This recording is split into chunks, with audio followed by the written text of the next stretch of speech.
Thank you, Leanne. I'd like to welcome everyone to our final session in today's Diversity and Inclusion in the Workplace Forum. I'm Dr. Bob Cunningham. I currently serve as executive in business, in residence in the College of Business. And we try to work with the students and faculty and also with the students to try to help them work on projects that are inclusive and diverse. So I have kind of a multifaceted role. Today's forum marks our third year to host this event to provide an opportunity for our students to make conversations and have conversations surrounding diversity and inclusion in the business environment. We strive in the College of Business to create a learning environment that considers and appreciates all perspectives. And now I'm pleased to introduce to you Dr. Marcia Dickerson, who is Professor of Management in the College of Business, and she will be moderating this last session's panel discussion, and she'll give you details on our panelists. Marcia? Thank you so much. It's a great time for our diversity and inclusion event, as February is Black History Month. We've got an incredible panel for our last session. We are joined today by Stephen Johnson, the Global Director of Culture, Diversity, and Inclusion at Lowe's. Interestingly, this is only his second week with Lowe's. Next, we have Alexis Kerr, who is the head of Multicultural Marketing for Cadillac. I learned through a podcast that Alexis has traveled to over 20 countries and has worked for a time in the Middle East. We also have with us Reggie Miller, the Chief Diversity and Inclusion Officer at McDonald's. Reggie is a veteran of the U.S. military. Joining us soon will be Dr. Todd Jenkins, who is the Senior Diversity, Inclusion, and Innovation Lead at J.B. Hunt. And I learned this morning that Todd and his wife are expecting their first baby this month. So welcome, everybody. I am excited that we have so many students joining us and others who get to listen to this great panel. I have just a few questions to start off our discussion, but I would like those of us who are in attendance to put any questions that you might have in the Q&A. I've got that here so I can summarize questions you've got for our panel. I'd love to be able to ask them the questions that our guests have. So I'm going to start us off with a question, and I hope that our panelists will just jump in as they see fit. I was able to attend most of the sessions that were organized today. And one of the things that I heard a lot is that diversity on its own is simply not enough. We must move towards inclusion and equity.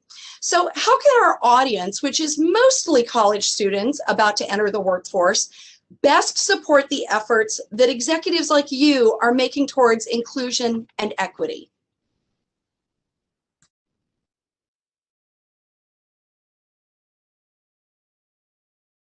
I guess I'll jump in and start. I'm Alexis, here on behalf of Cadillac. There's a couple of things, and I'll be my friend because we have a host of amazing people. Thanks for moderating such an amazing panel like this. There will be many gems dropped, and so we look forward to this conversation. I think one of the main things that is important, as you know, many of the people listening are entering the business world, whether it be an internship and or a job for placement post-graduation, is that they bring their authentic self to work. I think that is part of what allows others to really know who we are as people of color. If we're specifically thinking of, you know, diversity at its base foundation. Another thing really is that you have to lean in and leverage your authentic voice. A piece of that really is that if you come to work putting on a facade or not being honest when you're in the room and ask questions, it's not necessarily going to be beneficial in the short nor the long term. And also people will say, well, who was part of that advertisement or who was part of this discussion? And they will name Black and brown people, and you're wondering sometimes as a Black and brown person, how could that get approved? And many times it's because that we are silent. And so we should stand firm in our beliefs, make sure they're open enough to receive others of different backgrounds or ideas or ideology. But the truth is that we need to just stand in our presence of who we are and know that that's enough. And just as a quick summary, I think equality is the beginning, but equity is really the goal. And so, you know, it is beginning this conversation. is equality, but really equity is truly the goal, and it takes action and funding and monies to mitigate things as we think about equity. And so I'll pause there, but thanks.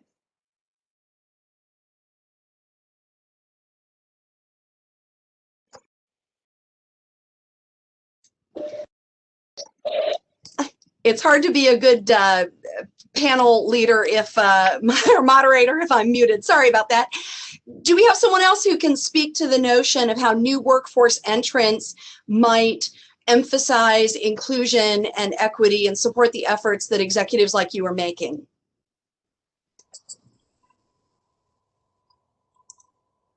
I'll jump in. So, I think much to Alexis's point, I think a lot of the new generation, Gen Z, is coming in, and there isn't necessarily the same, and we saw this in the millennial generation as well, but there isn't this sort of same loyalty, if you will, to a corporation for 30 years, right? Like I don't have to go to a place and be there forever because there are other opportunities there. And so this generation has been very outspoken on what they care about, right? They care about diversity, equity, inclusion. They care about sustainability. They care about issues that are important to them.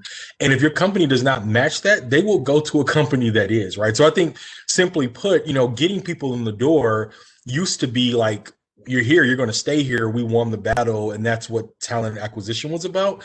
Now you have to figure out how to build the culture to retain that talent, because people will leave and not think twice about it. Right. And I think that's one of the perspectives of, how do we create this sustainable, long lasting challenge that will, or culture that can sustain sort of these ebb and flows of what's important. And I think at the core of that, diversity, equity, inclusion, sustainability are going to be there over the next few generations of the work that we all do. Yeah, and quickly, just to build on what Alexis and Steven said, I completely agree with both of their comments. I think one of the things that's really important as, especially for students, as they think about entering the workforce, is, are they doing their research? And the research is in the past was simply about the revenue of the company, were they seeing growth, what city does the company is headquartered in so they know where to live. But now the work really begins to, how does this company align with my values? Do they support causes that also are important to me as well? And then obviously, to Stephen's point, as you think about the culture when they enter the organization, how does that align with how they feel like they will be supported as well? At most, I would say 2 to 4 years. If the company doesn't figure it out, then that student, now professional, is gone, and they'll find a company that does meet and match their needs. But I would say, as I started, that it starts with the research on the students' end to really figure out the kind of company or organization that they would want to work for, and then it will translate, hopefully, to the organization that they choose in the end. That's great. Thank you all. That's great advice. I'm going to ask 2 different things. So first, some of you mentioned like doing your research and what organizations are trying to do. And we know that organizations benefit financially from DEI efforts. But I'm also looking for a few specifics from some of you, anecdotes and examples as to how DIE works in your firms. And then we have a really great question I kind of want to piggyback onto that to see if your answers address this. This student asks, how should students of color address the micro inequalities that are not so visible? Like the person who isn't invited to golf on the weekend or isn't invited to happy hour. While these things aren't work sanctioned, friendships and decisions are made at these events. So kind of a twofold question. Let's get down from the organizational level down to the individual level, and what are your DIE efforts doing in terms of these anecdotes and examples, and maybe even talking about our students' question.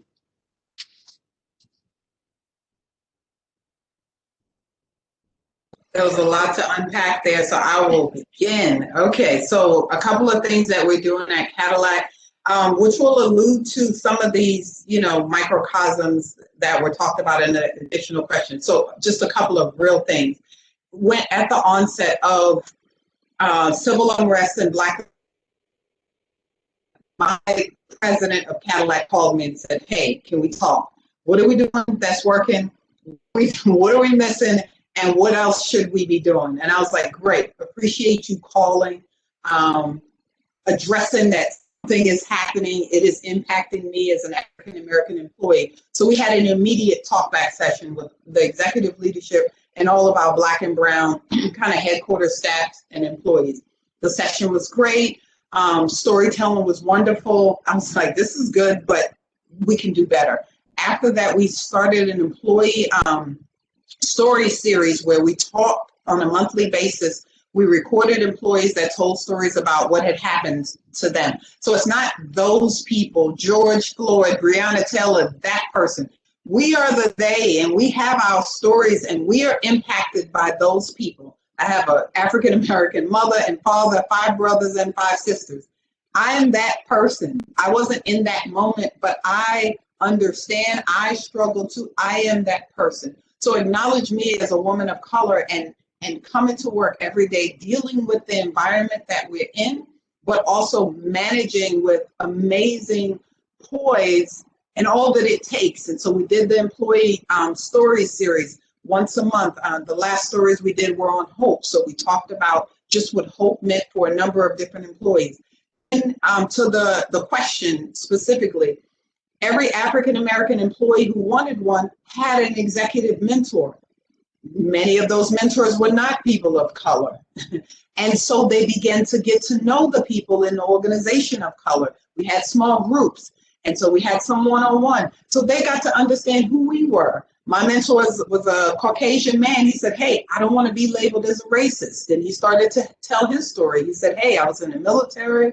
I had this great career. I realized I have had advantages of being a white male in America. But we talked about it. And so now he can see me. The thing is that people necessarily aren't intentionally not seeing you, but you don't get invited to golf or beers or what have you if we haven't talked in the office. And so this class has helped us to talk. This mentoring program is part of it. And so guess what? When he's in that leadership circle and they're talking about who are the high potential people, he can think of Alexis because we've built a rapport. And so those are, again, they're the beginning. There are many, many, many steps that we're doing at GM, unconscious bias training and what have you. But when you said real world examples, that was the internal piece that we're doing. And again, there's a number of external things. The Black History commercial is going to just be amazing. And so Women's History Month, for the first time, we're having a Black History page on our Cadillac page that will have some advertisements, but more importantly, stories of Black and Brown small business owners that we've worked with. So, you know, this is just a time where the conversation is rich. People are talking, but we've got to seize the moment. We just have to seize the moment. All right, guys, over to y'all. Great, Alexis thank you. doesn't want the rest of us to talk, I think. So she's trying to answer the question by herself, but there's nothing that she said that I wouldn't disagree with. I think she was spot on in her comments. I'll add a couple, and just to really acutely address what the question asked. Just being completely transparent, corporate America isn't there yet. Corporate America is still growing in this space, and there are still going to be managers out there, supervisors out there who are not leading inclusively and are in positions where they create situations that leave people out. That's just the honest truth. What the young professional has to ascertain is whether or not that is systemic within that organization, or is it unique to that specific manager.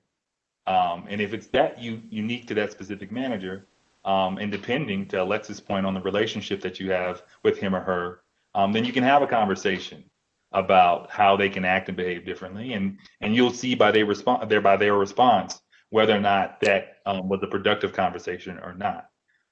If that is a systemic problem in that company, to Stephen's point earlier, find another company. But what I will also say is, even in the situations where you have a bad manager, I've had bad managers throughout my career at certain points as well. Also understand that your development as a professional just doesn't lie with only your manager. There are not only other people within the company that you can learn from, but there are also mentors that you can have in other companies outside of your industry you can learn from a variety of different sources. And so I would never let the poor behavior of one bad manager derail your career. But it is an opportunity to really ascertain, is this a place that you want to be? Is this a systemic problem at that place? Or do I need to take my talents somewhere else? That's fantastic. Thank you so much. Anyone else want to weigh in? Dr. Dickerson, could you repeat the question around, what was the student's question? Right. So the student asked, how should students of color address the micro inequalities that are not so visible? Meaning this person isn't invited to golf on the weekend or to happy hour. Whereas these are not work sanctioned, friendships and decisions are made at these events. Go ahead, Todd. Oh man, no, I think, once again, it's good to see everyone, and I think, my little tad bit is that, it's come down to culture, exactly what the panelist is saying. You're right, and culture has various forms, systemically, how your culture is rooted and behaviors and what is common and not common in the workplace.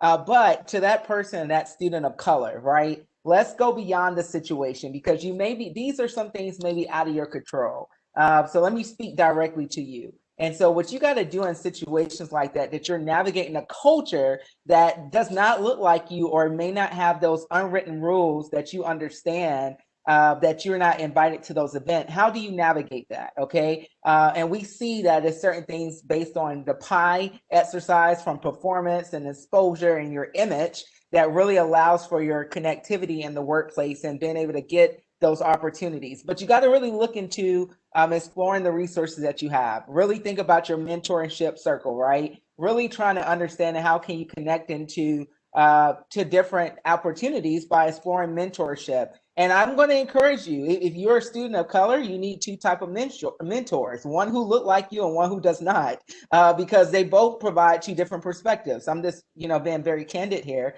And then the next thing I say, you really want to also be able to make sure you do the things that you need to do while you're on the clock, because you want to also explore sponsorship. And sponsorship are people who are going to speak for you when you're not in the room. So it's not all the times that you need to be on the golf course for your presence to be known. So, really try to walk into what you can control and manage, but also address your culture as you navigate through that.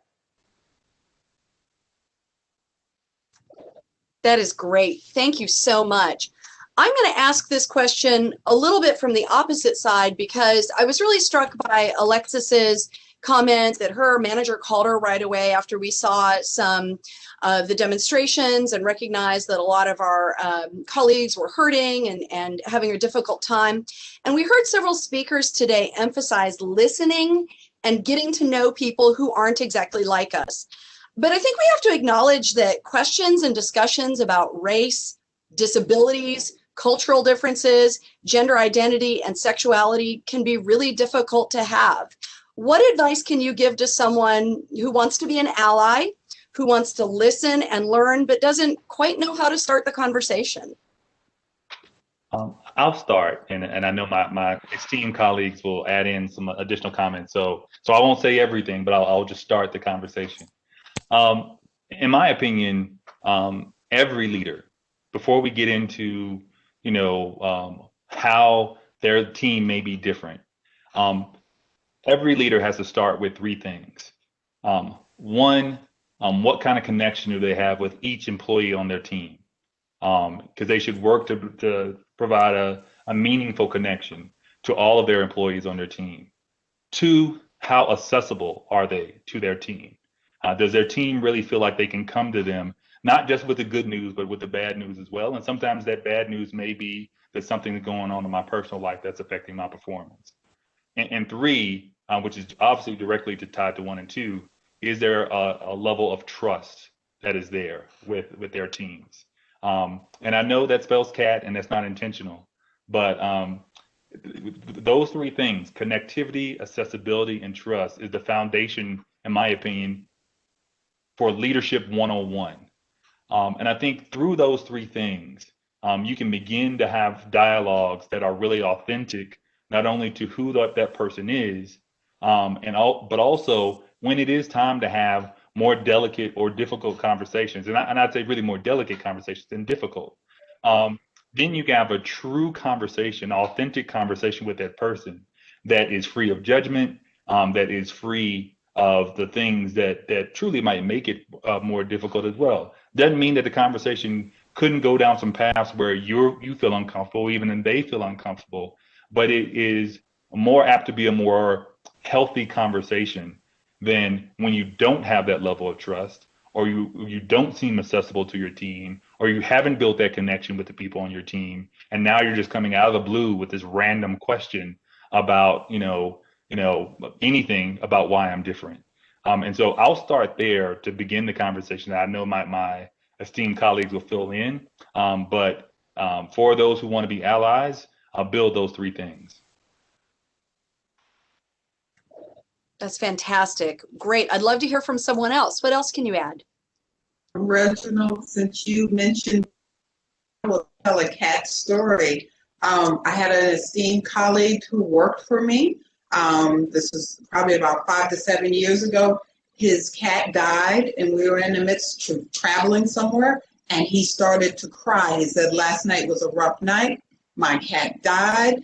And he began to weep. And we were driving on a 4-hour road trip.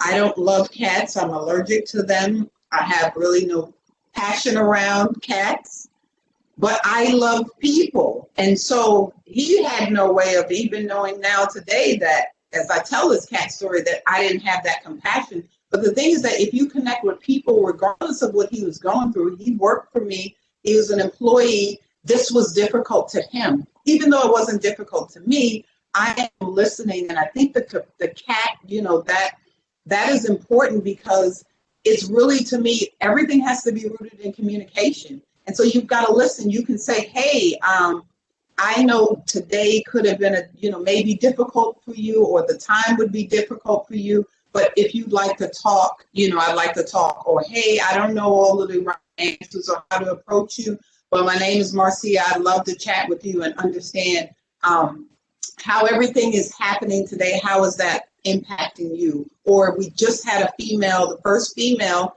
forget about Black or Asian, we just had the first female vice president. Today may be, as a woman, today is, an impactful day for me. I don't know if it's impactful to you. I just want to say, hats off. So it's less about parties and what have you. What we learned from really friendship and networking is it's around shared activities. So whether that be the golf, the tennis, the drinking, the sports betting, the animals you have at home, your children, the moms, there are ways that you're a doctor, Dr. Cunningham is a doctor. It is those shared activities that really bring about communication first, and through that communication, that's how we bring people into the fold. And so, again, leave you with my cat story and saying that you don't have to know necessarily everything about a person. Because you respect them, you say, "This is important to you.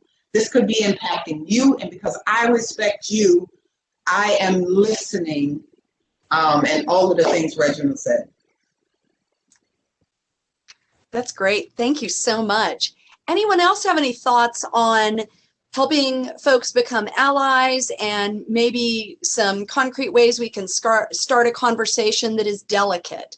I know that when we talked a week ago and had kind of a practice session, one of the things that we talked about a little bit was workers with disabilities, and how do we talk to somebody about when they have differences that maybe we haven't seen before.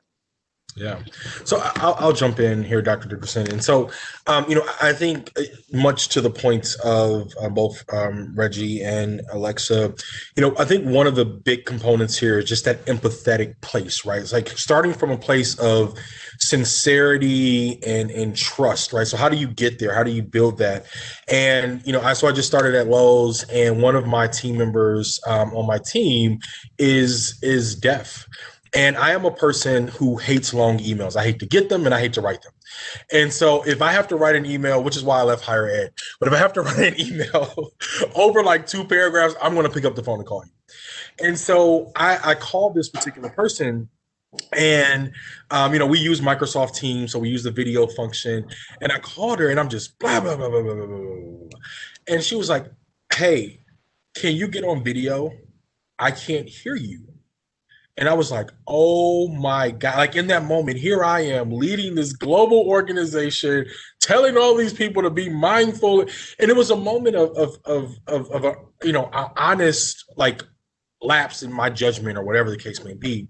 But in that moment, it was easy for me to say, "Hey, you know what? I apologize. I need to learn how to work with you.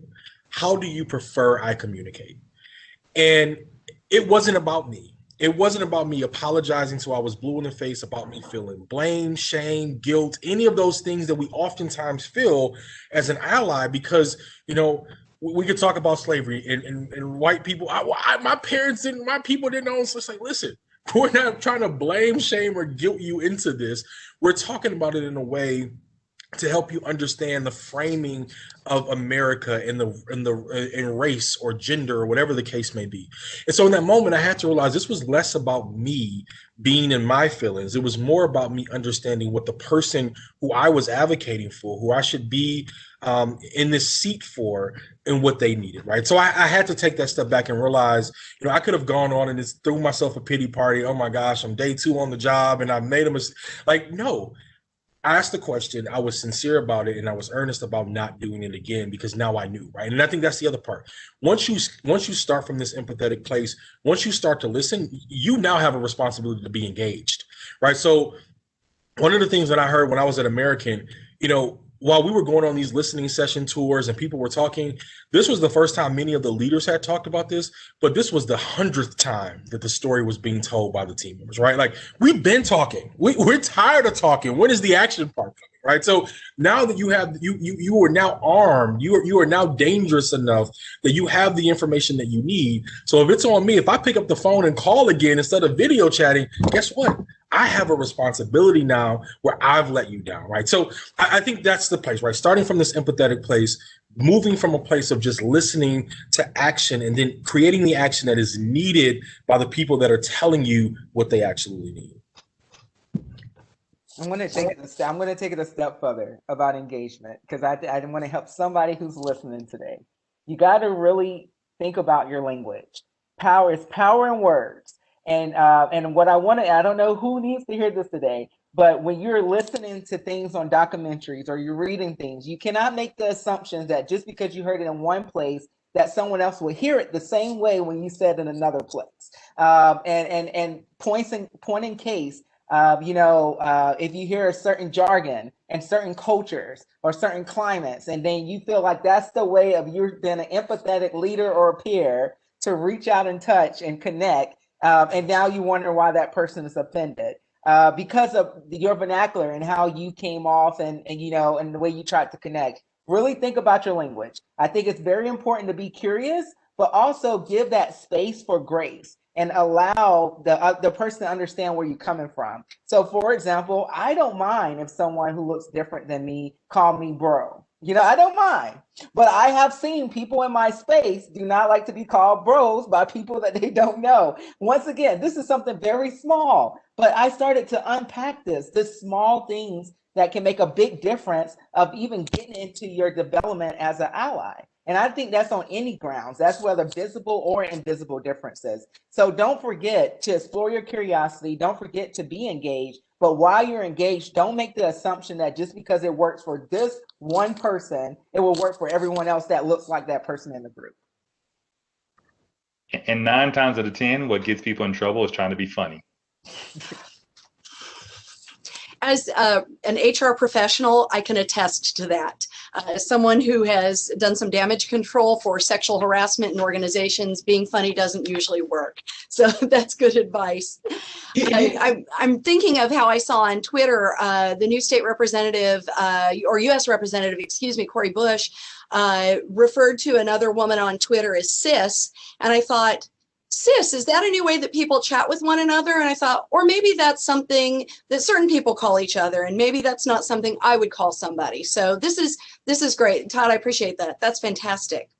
All right. I think, oh, no, go ahead, doctor. Go ahead, doctor. No, please. I want to hear what you have to say, Alexis. The one other thing that I think trips people up in general when they are trying to be allies is they, based on all of their research, they're an expert. You can never be an expert in something you have lived. You can be an ally, you can hear stories, you can know some of the language and jargon, but you can never speak as an expert in Black culture if you haven't lived it. And I'll give you a great example.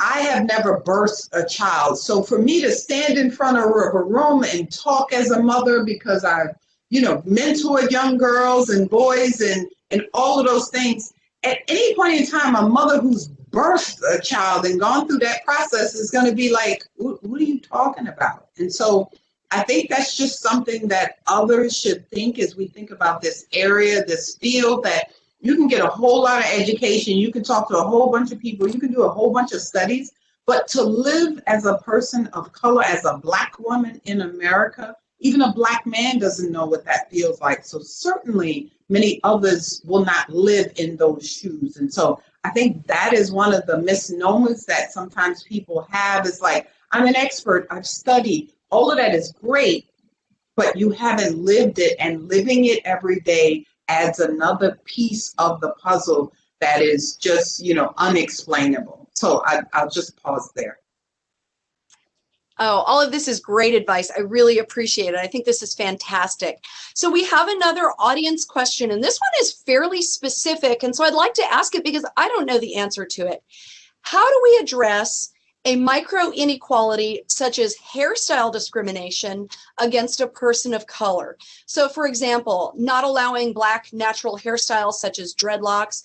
And this student references the Chastity Jones case against Catastrophe Management Solutions. I'm not familiar with that, but perhaps there's some advice we might get from the panel.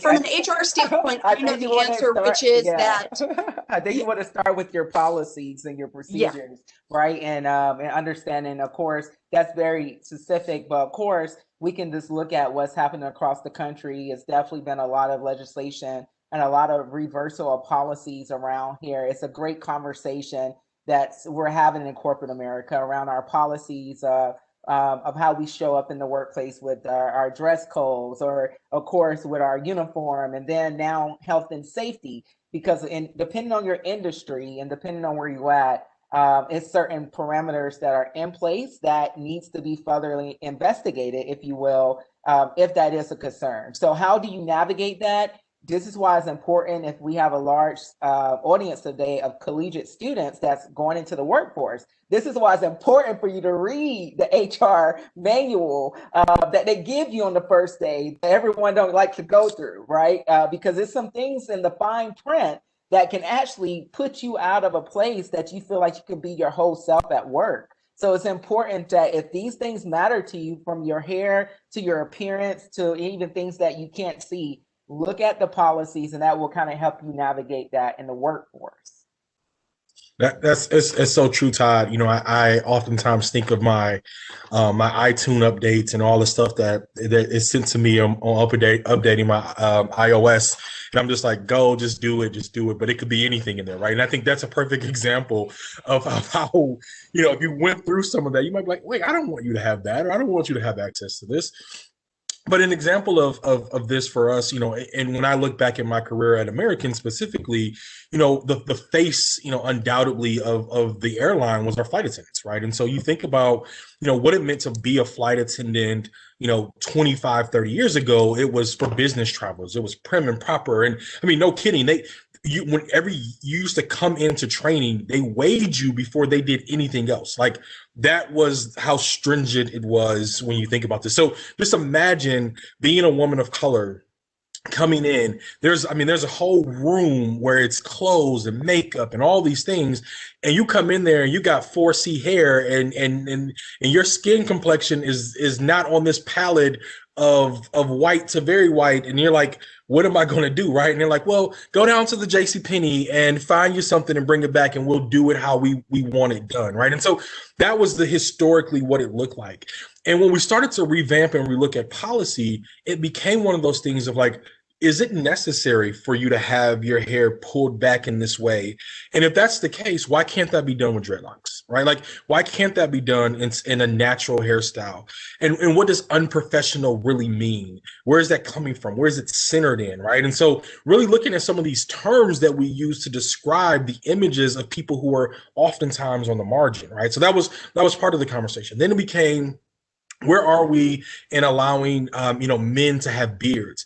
Then that one was a little bit different, same side of a different coin, because for flight attendants and pilots, they have to, according to the FAA, they have to have beards a certain length so the oxygen mask can fit properly, right? So as a customer, my beard can be 18 inches long, but as a flight attendant, I have to be on that aircraft a little bit longer, and I need to make sure I have a proper seal, right? So it's sort of, you look at it and like, well, why can we do this on this side, but we can't change it? So Todd's point is exactly spot on when you look at some of those policies and procedures and that manual to understand where your company, for one, has been, how quickly they're changing, and then where can they go as you think about some of those other things and some of the limitations to them as well.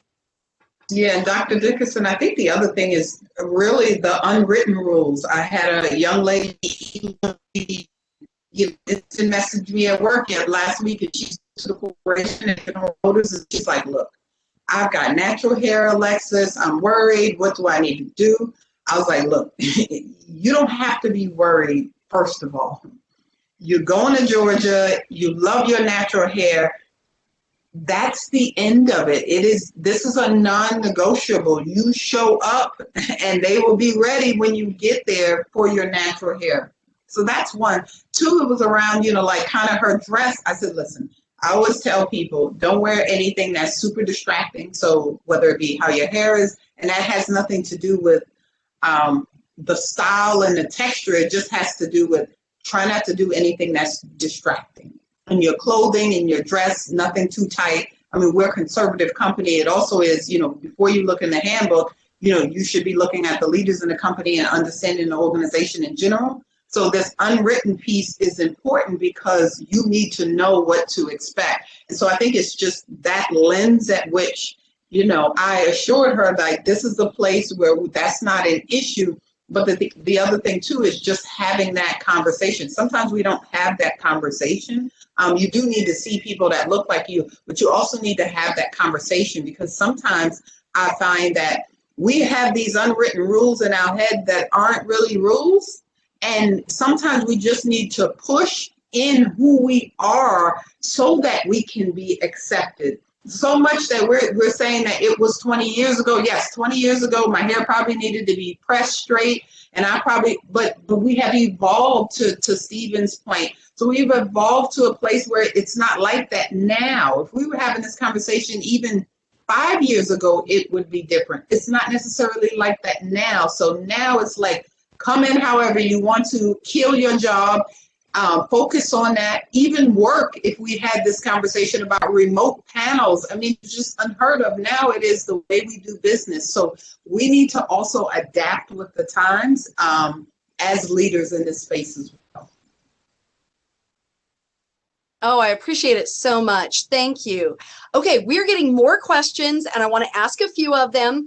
So I had a couple of people talk about what happens when your company has kind of in its literature and claims to be inclusive and promoting diversity and inclusion, but they don't really do it. And specifically, this student asks, how would you recommend people in entry-level positions handle critiquing higher up managers for non-inclusive behaviors? For example, if someone uses incorrect or hurtful terminology regarding sex or gender, how would someone go about correcting them?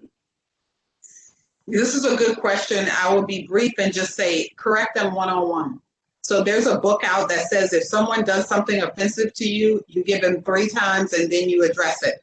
I'm a little bit different. I don't really have the patience for 3 times, but I'm also a seasoned employee. We're speaking of a young person, so I don't want to give people this idea, oh, go be the vigilante. That's nonsense. You needed this job. It's during COVID. I would not tell you that. I will say, as a seasoned employee, it is my responsibility. I've got my life settled. I should be speaking up in these rooms because they trust me. I'm a bit more fearless. I've got a ton of data to back me. I'm an expert. And so I should be speaking up on behalf of the younger, newer people. But as a young person, one-on-one and email, because if you're uncomfortable, it's just a small code that I work by. I shouldn't be the only uncomfortable one in the room. So if you say something that's offensive to me and I'm not prepared to address you, I'm going to send an email. Just depending on how the offense is, I'm going to speak up at that moment. But for the new person, as we mentioned to your question, send an email to that person directly. I just had to do this with a Caucasian coworker who's I'm mentoring. She said on the job, 2 people said like, hey, you're the new girl, and not because you're here because you're cute, but you're smart. I was like, wait a minute. You told me that was 2 times the same man said that. Send him an email. And you put it in writing. The other one was, I don't think you got promoted just because you're a female. And I was like, wait a minute. This is the same person. This is 2 times. I said, you can wait till 3 times based on the book, or you can address it. And I suggested that she just address it, because if you're uncomfortable when you're in meetings with him, he should be uncomfortable, but that this isn't tolerated. So those would be my words. That's great. And as a seasoned employee, I feel that mantle of speaking up for others who are powerless. Anybody else have anything to add on this question? Yes, it's hard to top what Alexis shared, and so I won't even try to. But what I will say is, you don't necessarily always have to be the subject of that inappropriate language. It could be language that you overhear someone saying about someone else, or that they refer to when that person has walked by and then they get a chance to hear it, and they made a snide comment as well. And I think the same thing still apply. Obviously, engaging your HR team would also be important in that too. But at the same time, it doesn't necessarily also always have to be something that would be considered harassment or something that would be considered in the vein that we're speaking about. I have both pulled people to the side and been pulled to the side when I said something that maybe somebody didn't understand. It wasn't hurtful. It wasn't, disrespectful. It wasn't racist. It wasn't prejudiced or any of the ifs. It was just, what I said was interpreted the wrong way. And so in those situations, whether you're the person delivering the message or the person that's receiving the message, the way to act is just by saying, I hear you. That's not what I meant, but I understand that maybe you would have taken it the wrong way. And I apologize, and learn from it. And if you're the person delivering the message and you don't receive that back, then there's a separate conversation that needs to be had. I'll also add, I think how you go about critiquing, right? So, if you are, I think to Alexis's point earlier, if you are the vigilante and the social justice warrior, and every time someone says, hey, you guys or folks, and you're like, how dare you? There's a woman there. You can't say God. If you're that person, not that that's bad, but understanding the culture, sometimes it's read the room, right? What's the place in time to do this? Because if you are going to go out on a limb and be that person, you might be ostracized because of that. Okay, well, we can't get things done when Steven's in the room because now he's a distraction, right? And so you don't want that to be the case. I think to Reggie's point, being able to pull someone aside, being able to go and say, hey, listen, I something you said earlier, you seem like a very approachable leader. I heard you say this, and I just wanted to say that when you think about sex and gender, I don't want you to misgender someone. And so I'm actually a woman, right? Or whatever the case may be. And I think when you have those, again, going back and having those conversations from an honest place versus trying to blow up someone's spot because it's you're rah-rah, that may not be as productive to the conversation. Oh, that is great advice. Thank you so much. We have a slightly different question. So kind of pulling back and taking a broader view of the organization. One of our audience members says, in my experience, D&I programs have very poor transparency, which leads to distrust by employees. Can you share in concrete terms how you measure diversity in your own organization or in your assessment of vendors? I'll jump in here, but I know my friend Todd is chomping at the bit to get in here, so I'll try and be brief once Please, again. Reggie, I know you too well. What I'll start by saying is, and with no disrespect to the organizations that this person may have worked for or been a part of, but authenticity and transparency is at the center, or should be at the center of the work around DEI. Now, obviously a number of people have different definitions of what transparency can be. And there's also obviously an obligation to make sure that we're sharing the information that is actionable as well. But the great DEI programs has transparency and authenticity at the center. One additional quick point I'll make before I hand it over to Todd is transparency also takes different forms. And so sometimes there's an expectation that, that there's a post on social media or a press release that talks about what a company is going to do. And that's well and good. But the reality is when it's really coming to life within an organization, it's when every single person who works for the company understands what the mission is around DEI and knows what their role is to bring it to life. And that doesn't happen just through a press release or a social media post. It happens through conversation. It happens through leadership engagement and role modeling. And it also happens when the work around DEI permeates through the business, not just through the HR or the employee function. And so I'll stop there and hand it over to my good friend Todd. At the center of any great DEI program should be authenticity and transparency. Totally agree. No, I totally agree. I think I just add on to what Reggie said, just to the point of measurements, right? It all depends on your organization and the business value, but most importantly, the human value, which I think that really transcends beyond organization boundaries. But specifically speaking, it's several different ways you can look at it. Most people start traditionally within this field. Traditionally, it was measured based on numbers of representation, and that matters because we still are on the journey of even maturing in that space alone. So you can start there, and that's enough to talk about for a whole nother webinar. But we can also go beyond the scope of representation and really looking at our output and the outcomes, not only within our business, but within our community. Everyone have seen based on from Silicon Valley, the need for organizations to be held accountable for their efforts internally by their investors and their consumers. And so it's been a great wave over the last 10 years of people keeping their internal message among their employee representation externally now projected because of that accountability, because of the business shift as well as the mindset shift around D&I is more than an enabler for job satisfaction. It's for business output.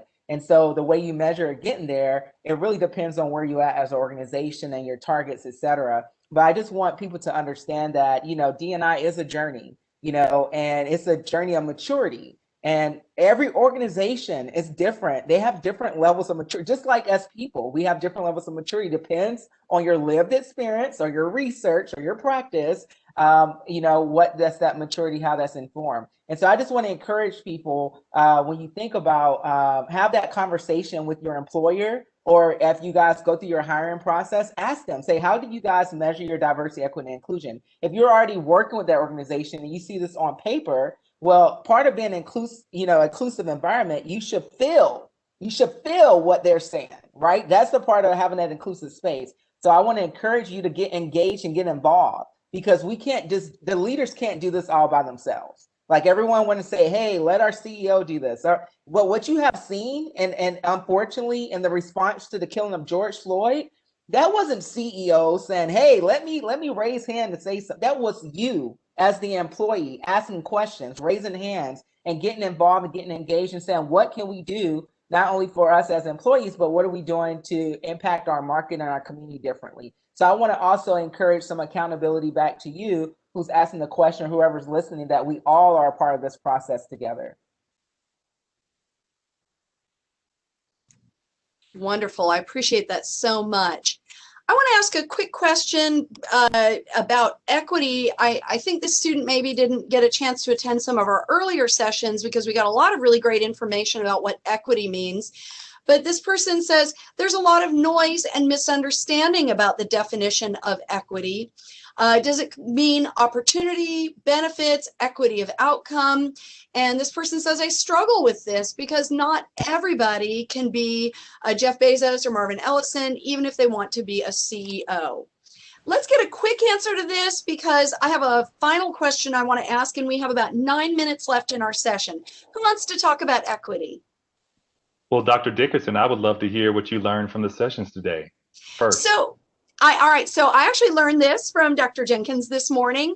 The idea with equity, from what I saw, was about access, that not everybody has the same level of opportunity or access, and that when we give them that, they can use their skills. So I don't have a personal example with that, except maybe to say that, you know, I grew up in a place where I was lower socioeconomic status. My mom didn't go to college. There were certain things I simply didn't know. And I was really fortunate that I had mentors along the way who pulled me aside and gave me a little extra advice about which fork to use if I went to a nice dinner or what not to wear.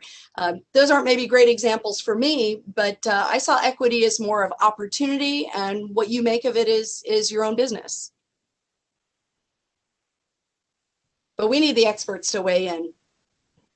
Well, first of all, Dr. Dickerson, that was, you know, Dr. teaching, so we're excited about that. You know, so there's a lot of conversation, simplistically speaking, about equity and equality.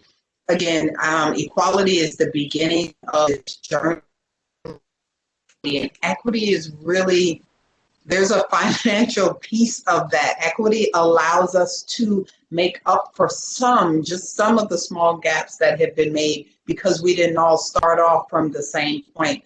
And equity also, in its simplistic form, allows you to be able to be supported. And I think those are the type of things that many people are talking about when they talk about we need equality or we need equity, because typically equity to me is found in there needs to be some financial play and not just a kumbaya moment and I hear you. It's like, well, where's the money at? Where's the funding at? Where's this? Where equity is so you can have that generational wealth. And so it is about that access to brands like, you know, Lowe's, American Airlines, et cetera. It's that access to a small business owner. We're not just saying, hey, we're going to use your face on XYZ, but we're giving you a vehicle that powers you. Now you can use our name at Cadillac as being one of your sponsors. And now you can provide access to a community as a small business owner. You can host a webinar powered by Cadillac. Those are the type of things that really build up and rise up a community. And so when people are talking about equity, that's what they mean, not just using my face in the commercial, but giving me the funding that it takes to really power my small business, empower my community, allow my family to eat, so therefore they can, you know, have the chance to go to college and be a doctor like yourself or Dr. Jenkins. So really that equity, it means that we're moving beyond this let's march and conversate together into, let me bring you into the boardroom so people can think about sponsoring you.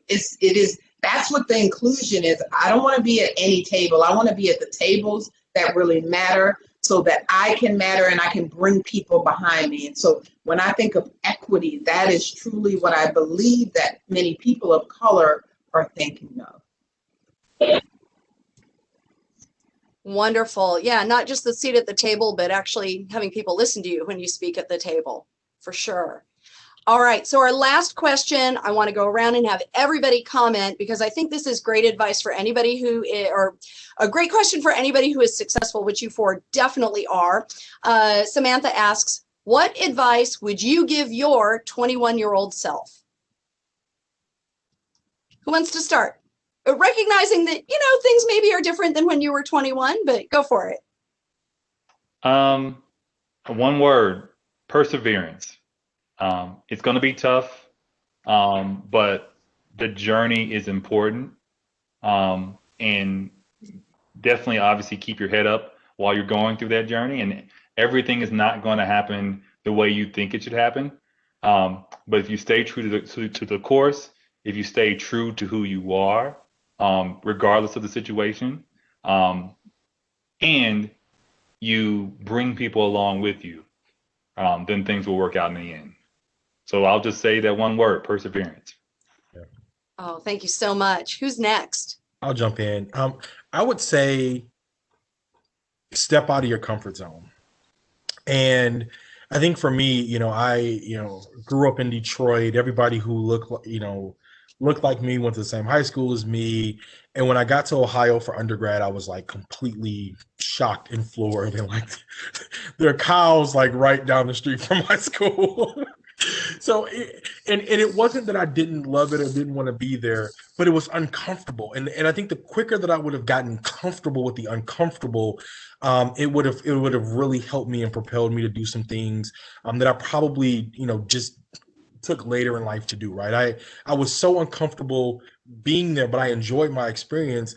I didn't go after things like study abroad. I didn't do some of those things, right? I didn't get a passport until I was in my late 20s almost. And one of those things was like, man, my friends have, been to Europe and all these places. And I'm like, I'm just going at 28, 29, right? And so it's just one of those things that, as I think about it, is step out of your comfort zone and start to get comfortable with the uncomfortable. Awesome. Thank you. Who's next? Want to go, Alexis, or it doesn't matter? Go ahead, Doc. Go ahead. I think the number one thing that comes to mind that first responded was age is just a number. Maturity is a mindset. So don't allow your age to speak to your age, right? And because that's already a system within itself that at certain 21, you need to be here, 35 be here, 40 be here. We're breaking that. So let's get out of that number and really think about your experience. I leave you with my thought of bow tie. That's what I live by. I believe in the acronym of bow tie that will help you out right now and in the future, which is B, to be mentally present in everything you do.